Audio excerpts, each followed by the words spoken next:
Hi, everyone. I'm Dr. Zachary Wright from Valley Children's Healthcare.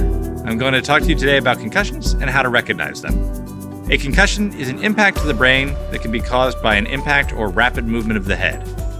Things like sports injuries, falls, or car accidents. These impacts are not always dramatic in appearance, and a concussion does not always result in loss of consciousness. It is also important to know that multiple small impacts can add up to cause symptoms or long-term brain injury.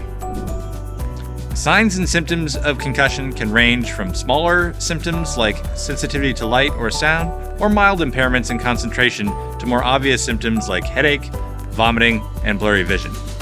When in doubt, see your doctor. It's important to give the brain a rest after a concussion for two reasons.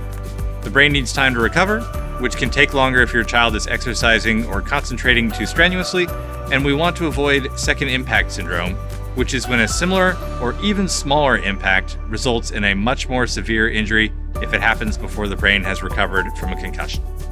Return to play and school is progressive. Children should not return to all of their activities at once and may take days, weeks, or even months depending on the severity of their concussions. Now that we know what a concussion is, let's go over to my friend Scott Saylor to talk about how to prevent them. Hi everyone, my name is Scott Saylor, and I'm a professor of athletic training at California State University, Fresno. We've learned a lot about what a concussion is and how to recognize it. Now let's talk about prevention and preparation. Parents, caregivers, and coaches need to check with their league or school about concussion policies and protocols.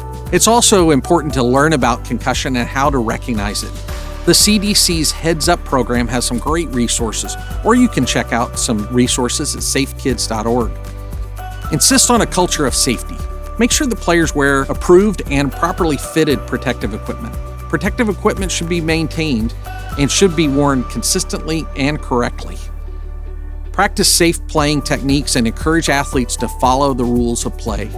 It's important also to teach athletes that it's not okay to play with a concussion. Don't let your athlete convince you that they're just fine or that they can tough it out. Emphasize to athletes and parents that playing with a concussion is dangerous. Today, we've learned a lot about concussions and how to prevent them. The most important thing to remember is, when in doubt, sit them out.